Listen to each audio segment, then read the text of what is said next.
우리가 이렇게 살다 보면 아는 것이 힘이다라는 이 말이 있어요. 참 아는 것이 힘이죠. 모르면은 모르는 거에서 끝나는 것이 아니라 모르면은 거기에 대한 많은 이 손해를 본다는 겁니다. 그래서 이 세상에서도 이 아는 것이 이렇게 힘인데 우리가 말씀에 대해서도 마찬가지죠. 저는 이 학교 앞에 어린이 보호구역 속도 규정이 나왔을 때 그때 저의 부끄러운 고백이지만 속도를 위반했어요. 위반하고 나니까 범칙금이 나오더라고요. 그래서 이제 범칙금을 냈어요. 나 몰랐는데 근데 어쩔 수가 없는 거죠. 이제 다 말을 했으니까 저만 몰랐을 뿐이죠. 그런데 그 뒤에 또 위반했어요. 그래서 초등학교 앞으로 가다가 또 범칙금을 냈어요. 그때 제가 많이 깨달았어요. 나도 몰랐습니다. 그래서 이거 지금 이런 규정이 나온 지 얼마 안 됐고 나 잘 모르는데 해서 한번 이야기를 하려다가 괜히 전화 소리더라고요. 이미 다 전 국민에게 알려졌는데 그래서 있었는데 우리가 다 알려졌던 그 법을 모른다는 거는 모르는 거에 끝나는 것이 아니라 그만큼 자기 자신에게 손해가 있어서 정말 법을 지켜야 되겠다. 정말 법을 알아야 되겠다. 형법, 민법까지 다 모르더라도 기본적인 거는 알아야 되겠다. 그런데 우리가 신앙생활하면서 하나님의 말씀을 덮어놓고 신앙생활하는 것은 정말 큰 손해예요. 하나님의 말씀이 다 사랑의 말씀이고 볼 때 그 말씀인 것 같지만 그 장들마다 그 권수들마다 주시는 하나님의 말씀이 다른데 이 레위기의 말씀은 너무 중요하죠. 근데 레위기의 말씀을 많이 못 읽어요. 많이 못 읽기도 하고 왜냐하면 이야기가 없이 전부 법이니까. 그런데 이 레위기 말씀이야말로 정말 하나님의 마음이 담겨져 있고요. 우리를 향하신 하나님의 사랑이 담겨져 있습니다. 성경책 중에서 하나님께서 가장 많이 말씀하신 책이 어느 책일까요? 네, 시편은 상향시라고 합니다.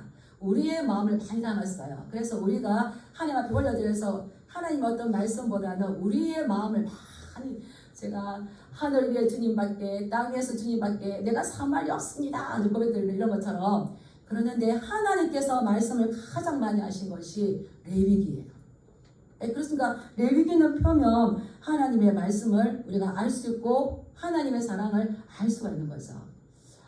제가 진양교회 왔을 때에 이제 이 본문 저 본문 하다가 하나님께서 마음을 주셔서 맨 처음 이렇게 레위기서부터 새벽기도 때 설교를 했어요. 왜 그럴까요?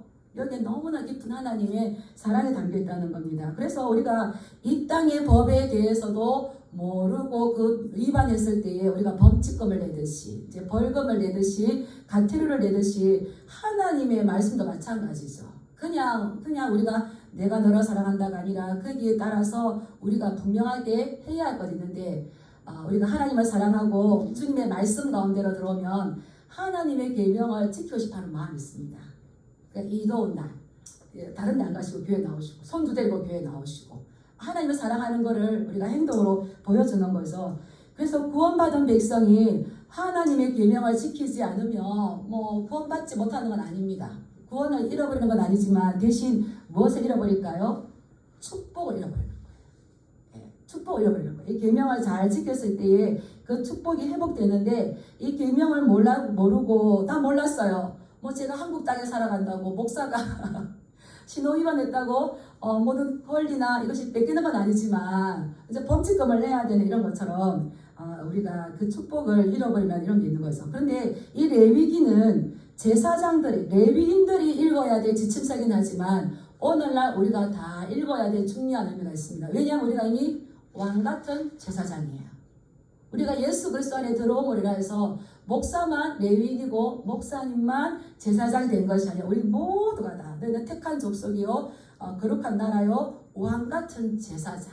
그래서 루터가 계속했잖아요. 이제 우리가 전부 만인 제사장이다. 근데 제사장이 하나님의 말씀을 모르고 이렇게 그 규범을 모른다면은 얼마나 크게 힘들겠습니까?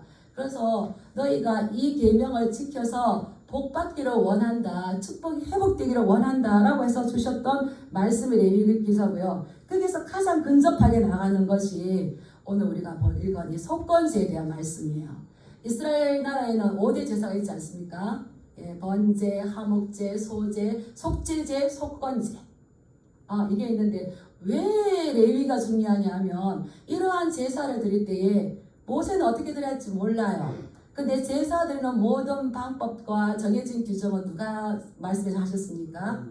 하나님께서 말씀하시고 밑에 계속 나오는 게 뭐냐면 하나님께서 받으실 만한 향기로운 제사, 하나님께서 받으실 만한 향기로운 예물이라 이렇게 나와요. 그래서 예배의 주인공은 누구시라는 겁니까? 하나님 내가 이렇게 드렸는데 왜 안 받으세요? 이게 아니고 하나님께서 받으실 수 있도록 하나님께서 말씀하신 대로 드려야 향기로운 제사, 향기로운 예물이 되어서 하나님께서 흠양하시고 영광 받으시면 우리에게는 뭘 주실까요? 예, 은혜를 주시는 거예요. 은혜를 주시는 거예요. 제가 바르게 알고 바르게 믿자 거기서 깜짝 놀랐어요. 하나님께서도 소원이 있으시는데 우리를 통하여서 영광 받으시기를 원하시는 거예요. 영광 올려드리면 하나님께서 그걸 받으시고 우리에게 크신 은혜, 은혜를 주시는 거죠. 축복을, 복을 주시는 거죠. 그래서 이제 그러기 위해서는 너와 나 사이에 어떤 것이 있어야 되냐, 이제 속건제에 대해서 말씀해 주시는데, 이 속건제, 면제하다, 면제할 속, 이거는 허물 건자더라고요. 그래서 허물을 용서해 주시고 허물을 면제해 주시는 건데, 그렇게 하려면은 우리가 어떤 잘못이 있을 때에 하나님께서 너와 내가 만나자, 이 성막에서 만나자, 예배 시간에 만나자. 근데 이스라엘 백성들이 하나님을 모르기 때문에 하나님을 만나서 많이 위험해진 경우가 많이 있었어요. 그래서 내가 거룩한데 너희도 그냥 오면 안 되고 너희도 거룩해야 돼. 내가 정결한데 너희도 정결해야 돼. 그 방법이 어떤 거냐? 너희가 만약에 어떠한 죄를 지었을 때를 이렇게 해서 나에게 오면 내가 너희를 회복해 줄 거다. 이 말씀이거든요. 우리 5절 말씀, 15절 말씀 한번 읽어볼까요? 시작.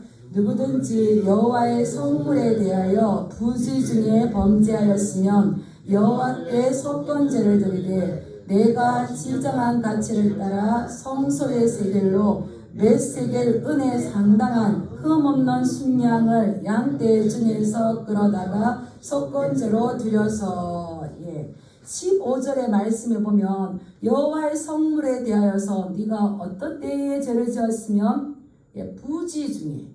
부지 중에 잘못하여서 실수하여서 15절 그 끝에 있죠. 여호와의 성물에 대하여 부지 중에 범죄하였으면 이렇게 나오고요. 18절 말씀에도 보면 중간에 이렇게 보면 제사장은 그가 부지 중에 범죄한, 그래서 속건제물을 하나님 앞에 드려야 되는데 그 드리는 거는 부지 중에 잘못했을 때인 겁니다. 부지 중에 잘못하였을 때에 그 제사를 드리는데 제사를 드리고 잘못한 것에 대한 반드시 보상을 해야 돼요. 배상을 해야 돼요.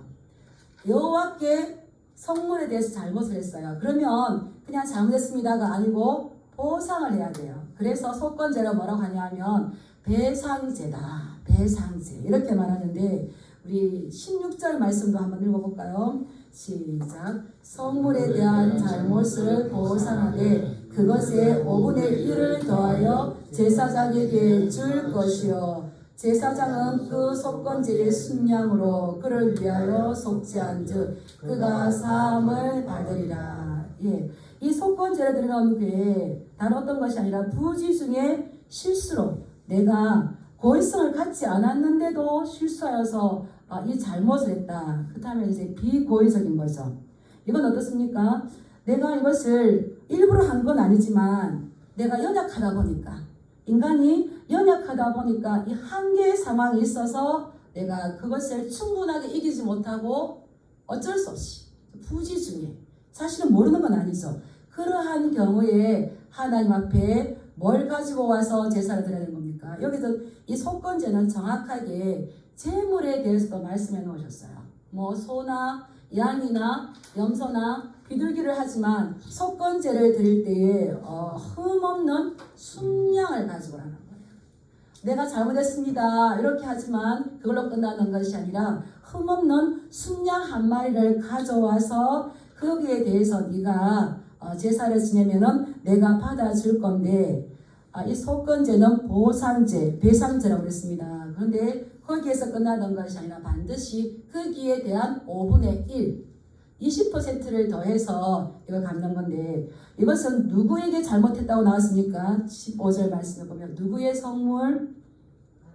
예, 여호와의 성물. 하나님의 성물인 거예요. 하나님. 그래서 하나님의 것이 이것은 내 것이다 라고 했는데 이것은 나의 것이다라는 걸 아는데 거기에 대해서 내가 모르고 부지 중에 실수하여서 그것을 이제 회개하는 건데 하나님의 성물 중에 내 것이다 라고 했는데 그것을 내가 지키지 못했어요. 죄를 범했어요. 하나님의 성물 가운데서 이렇게 죄를 범했던 거는 나도 알고 주변도 알아요. 이거예요. 성물 중에 하나예요. 여호와의 것들 성물 중에 하나예요. 그것이 알려지고 나면 나뿐만 아니라 주변에도 알려지게 되는데 그때에는 반드시 이것을 이제 순양과 함께 크기에 대한 그 5분의 1. 그래서 성경은 우리가 지은 죄를 그냥 죄라고 말하지 않고 빚이다 말해요. 빚이다. 우리가 우리에게 죄 지은 자를 용서하여 준 것 같이 우리 죄를 용서하여 주시고 제가 주기도문에 강의할 때에 이 빚을 죄라는 거예요. 죄로 이제 하셨던 거예요. 그래서 이 죄를 지었을 때 이거 빚 금전적으로 환산을 해서 하나님께 바쳐야 되는데 뭘 바쳐야 된다고요? 순양을 바치고 정확하게 5분의 1을 해서 이제 바쳐야 되는 겁니다. 그런데 두 번째 보면 17절 말씀 한번 읽어볼까요? 17절 시작.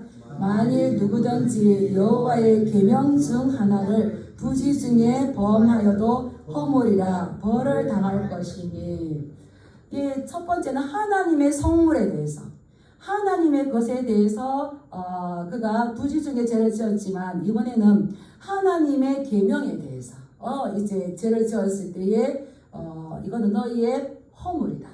이 허물이라는 거는 하지 말아야 될 것 하고 해야 할 것 안 하는 거예요. 허물이. 죄는 완전히 드러났죠. 죄는 드러났는데 허물은 딱히 죄는 아닌 것 같지만 해야 할 거 하지 않았어. 하지 말을 했어요. 그래서 에베소서 2장 보면은 죄와 허물로 죽었던 너희를 살리셨다. 그가 우리의 죄 때문에 우리의 허물 때문에 십자가에 못 박힌 것을 이제 이사야 53장에 말씀하잖아요. 그래서 이 허물은 어떤 하나님의 뭐 십계명을 어기거나 하나님의 뭐 말씀 어긴 게 아닌데 본인이 생각하기에 양심의 가치가 알아요. 양심의 가치.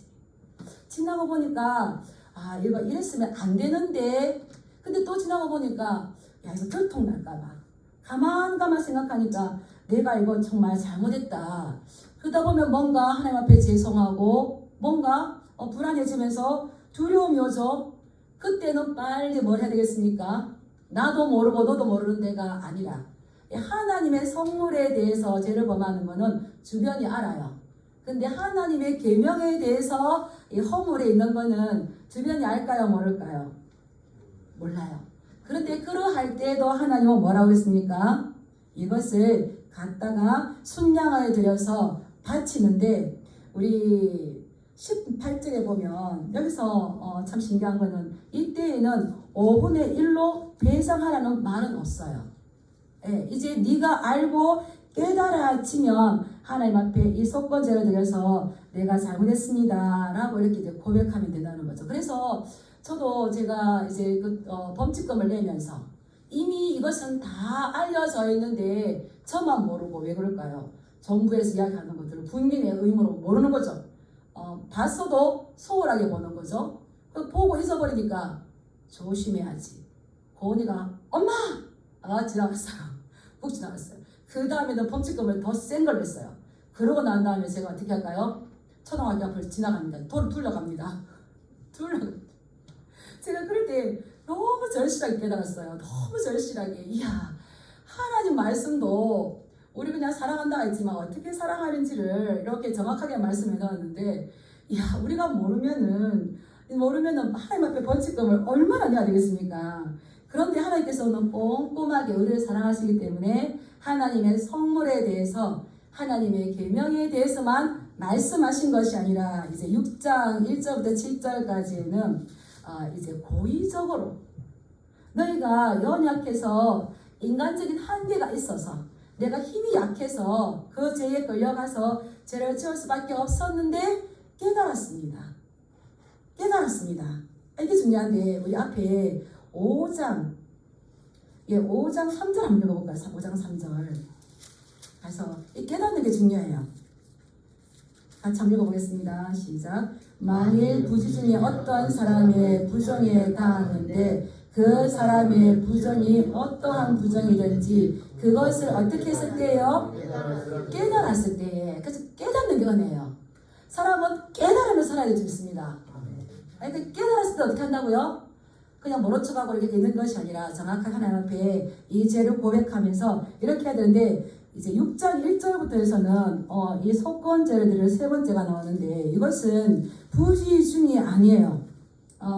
어떤 건지 한번 보겠습니다. 6장 2절 말씀을 보면 누구든지 여호와께 신실하지 못하여 범죄하되 곧 이웃이 맡긴 물건이나 전당물을 속이거나 도둑질하거나 착취하고도 사실을 부인하여서 거짓 맹세하면 이것도 하나님 앞에 범죄라는 거예요. 범죄라는 거예요. 그래서 여호와 앞에 신실하지 못하다는 것은 정직하지 못했기 때문에 이것은 고의적으로 되는 거죠. 그래서 알고도 이거를 짓는 겁니다. 그래서 이 죄라는 거는 비고의적으로, 무의식적으로 부지 중에 짓는 죄가 있는가 하면 또 고의적으로 짓는 죄가 있죠.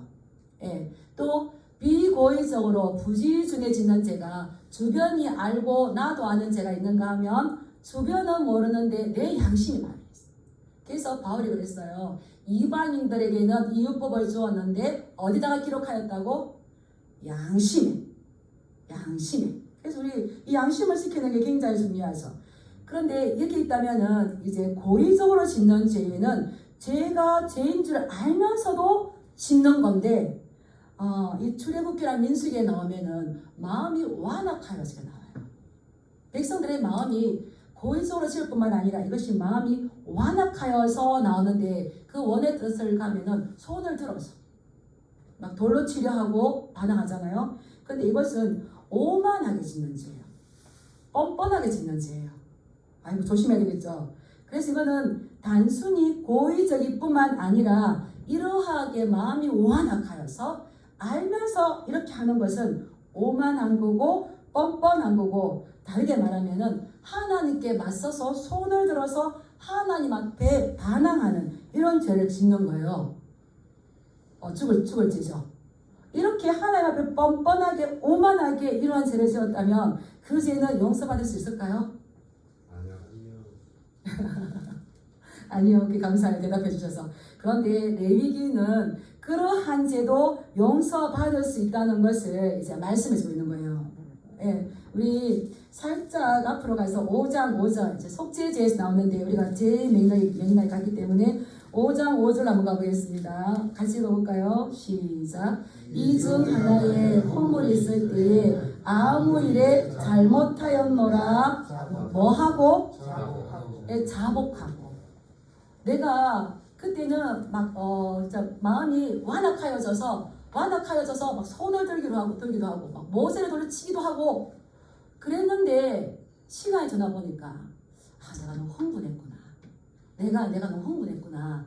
깨달아서 가서 하나님 잘못했습니다. 이웃에게 잘못했습니다. 자복하면은 이 태도를 바꾸는 거예요. 바꾸면은 하나님께서 회복해 준다고 말씀하셨어요. 그 말씀 어디냐면 민수기 5장 6절에서 8절 참고 말씀 적었어요. 한번 볼게요.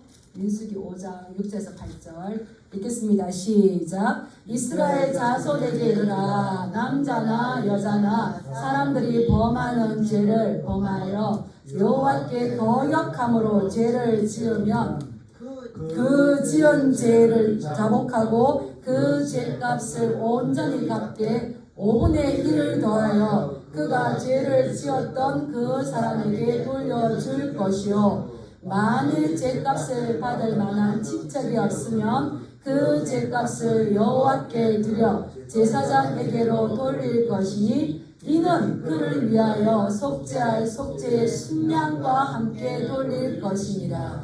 이미 민수기 때에 레위기 법전이 만들어지지 않았을 때에 그의 죄를 자복하고 5분의 1을 갚아주고 속죄의 순양과 함께 돌릴 것이니라. 이것이 이제 법으로 정립되었을 때 이것이 무슨 제사입니까? 속건 제사인 거예요.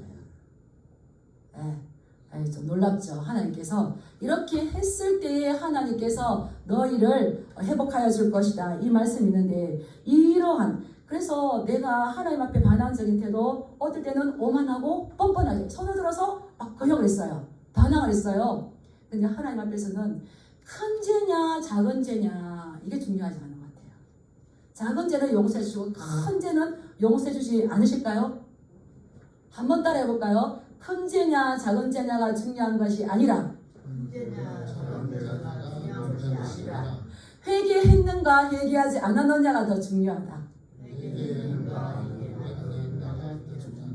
오늘 아침에 교회 오실 때에 디렉트가 했다고 했다면 회개하시기 바랍니다. 그래서 이 자복, 스스로 자기의 죄를 고백하고 그 복종하는 것 이거 할 때에 하나님께서 이제 용서해 주시는데 사함을 주시는데 이 5장 14절 19절에는 6장 1절부터 7절 말씀에는 레위기로 돌아가겠습니다. 이 고의적인 건데 이 고의적으로 어떤 죄를 지었습니까? 이웃이 맡긴 물건을 내 것이라 했어요. 전당부를 속였어요. 도둑질하거나 착취하고도 자기 것 이 사실을 부인하고 남의 잃어버린 물건을 주어도 안 좋은 것처럼 했는데 너 정말 안 주었니? 네, 안 주었습니다. 뭐 했다고요? 거짓 맹세. 이 맹세가 왜 죄가 됩니까? 고대 이스라엘 사회에서는 맹세할 때에 하나님의 이름을 두고 맹세했어요. 미국 대통령들 뭐에 손을 꽂고 선서합니까? 성경에 손을 얹고 선서. 뭐 하여튼 이렇게 하죠. 그러는데도 신실하지 못할 이렇게 거짓 맹세할 때에는 이것이 죄라는 거예요. 그럴 때에 이것이 깨달아졌을 때에 이것이 들통났을 때에 반드시 그것을 돌려줘야 되는 겁니다. 우리 하나님의 법이 얼마나 이게 섬세한지 몰라요. 우리 6장 5절 말씀 한번 읽어보겠습니다. 시작. 그 물건을 돌려보내되 곧 그 본래 물건의 5분의 1을 더하여 돌려보낼 것이니 그 죄가 드러나는 날에 그 인자에게 줄 것이요. 그 자기가 깨달아서 그 죄가 깨달아졌을 때에 그 주인에게 줄 때에 그가 이 모든 물건을 돌려줄 때에 거기에 5분의 1, 20%를 더해서 돌려주는 거예요. 돌려주고 순양으로 하여금 같이 이 제사를 드린다는 겁니다. 그래서 우리가 이 하나님을 믿을 때에 이 신앙생활을 할 때에 덮어놓고 신앙생활 하시면 절대 안 돼요. 그리고 이 하나님의 말씀이 이제 신명기 법전, 레위기 법전, 우리 가장 고상한 법전이에요. 그래서 여기에 본다면 어떻게 하나님과의 관계 어떻게 할 것인가? 이것은 지금 6장 1절부터 7절까지는 이웃과의 관계 가운데 어떻게 할 것인가? 그래서 한때 많은 파장을 일으켰던 그 영화가 있어요. 미리암이라는 영화. 자기 아들을 죽인 사람을 내가 그래도 하나님 믿는데 안 되지 찾아가서 화해를 하려고 보니까 이미 그 사람이 뭐라 그럽니까? 나는 하나님 앞에 용서를 받았습니다. 그래서 이 여인이 막 미치잖아요. 그런데 그가 성경을 모르는 거죠. 성경을 안다면은 하나님 앞에 용서를 받았지만 정확하게 그 여인을 찾아가서 내가 당신의 아들을 이렇게 못할 짓 했습니다. 이렇게 회개를 구하고 손해배상을 하고 그렇게 해야 되는데 이게 지금 그래서 우리 기독교가 그때 얼마나 많이 힘들어졌는지 몰라요. 그럼 뭡니까? 말씀 모르는 거예요. 그래서 막 전 국민을 한번 상처를 준 적이 있죠. 그래서 우리가 이웃에게 잘못했을 때에는 정확하게 이것을 처리를 이렇게 해야 된다는 거예요. 왜냐하면 내가 그동안 이런 것들에 대해서 경제적인 손해, 정신적인 손해, 감정적인 손해. 그래서 세상 법에서 어떻게 합니까? 내가 그 사람이 어떤 것에 손해를 입혔을 때에, 어떤 과실을 가졌을 때에 어떻습니까? 우리가 쉽게 교통사고를 했어요. 그럼 병원비뿐만 아니라 이 사람 그로 인하여서 경제적인 손실 보상해줘요. 그리고 또 뭐합니까? 정신적인 피해. 요즘 이게 무섭죠. 그게 더 큰 거죠. 이렇게 그래서 우리도 이제 이것이 이제 회개에 합당한 열매를 가져라. 그게 뭐겠습니까? 회개하고 그냥 끝나는 것이 아니라 세례요한이 계속 너희가 회개하고 회개에 합당한 열매를 가져라. 그랬어요. 예. 군인들은 어떻게 하고 밑 사람들 어떻게 하고 다 나와요. 이 세례요한이 회개를 외칠 때 그냥 뭡니까? 이거는 속건제를 너무 잘한다는 거죠. 그냥 잘못했습니다. 하나님 제가 잘못했어. 이게 아니라 거기에 대한 정확한 보상, 이게 회개에 합당한 열매가 있는 거죠. 그래서 우리가 잘 아는 말씀 마태복음 5장 23절 24절에 보면 그러므로 예물을 제단에 드리려다가 거기서 내 형제에게 원망 들을 만한 일이 생각나거든 예물을 제단에 두고 먼저 가서 형제와 화목하고 그 후에 와서 예물을 드리라. 그래서 지금 예물을 제단에 드려 가는 거예요. 이게 뭐겠습니까? 내가 가는데 속건제를 드리러 가는데 성령님께서 성령이 오셨네. 성령 와 기분 좋아라. 속죄지 이게 아니고 성령이 오시면 죄에 대하여 의에 대하여 심판에 대하여 성령이 오시면 우리를 반드시 말씀 가운데로 인도하지만 뭐가 생각나게 만듭니까? 죄가요. 제가 가끔씩 이렇게 이야기할 때 들어요. 이거는 죄인 줄은 몰랐는데 하나님께서 이것까지 깨닫게 하시더라. 그건 누구의 역사일까요? 그 깨닫게 하셨을 때에 하나님 이것을 깨닫게 하셔서 감사합니다. 속건 제목 들어보셨습니까? 제가 이거 준비하면서 제가 그렇게 한 적이 있었어요. 그래서 그게 그때 너무 컸는데 뭐였지 생각 안 나는데 그냥 저도 제 살도 퍼놓고 왜냐면 주변이 모르니까 나만 알고 나만 아는 거. 근데 이게 자꾸 스물스물 올라오는 거예요. 제가 이제 부교육자였을 때 스물스물. 내가 그때 이렇게 말하고 그랬던 것들이 내 의였구나. 깨달아지면서 마음이 무거운 거예요. 양심의 가책도 내가 그때 그렇게 하는 게 아니었는데 이게 스물스물 어떻게 할까 그때 제가 아무도 모르게 깨닫게 해주셔서 감사합니다. 이런 거예요. 그래서 하나님께서는 이러한 것들을 통하여서 하나님과의 올바른 관계 하나님께 예배할 제자들이잖아요. 그래서 내 형제에게 들을 만한 원망이 생각나거든. 이랬을 때에 두고 가서 화목하고 또 화목하러 갔다가 안 온 사람 있어요. 갔다가 이러려면 교회 안 가는 게 낫다고 안 온 사람 있어요. 그 후에 와서 예물을 드려요. 이게 이제 이웃과의 이런 올바른 관계인 거죠.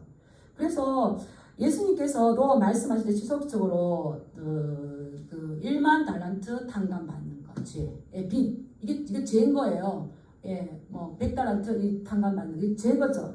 그래서 이 신약에서도 이런 말들이 많이 쓰이는데 이 죄를 복음서에서는 죄가 우리가 뭡니까? 하마르티아 죄도 그냥 죄가 아니라 화살을 쏘았는데 궁수 화살을 쏘았는데 힘이 없어가지고 간역을 향해서 못 날아가고 중간에 툭 떨어졌어요. 이것도 죄라고 했잖아요. 근데 또 쏘았어요. 방향 조절을 잘못해서 간역으로 안 날아가고 엉뚱한 데 빗나갔어요. 이거 죄예요.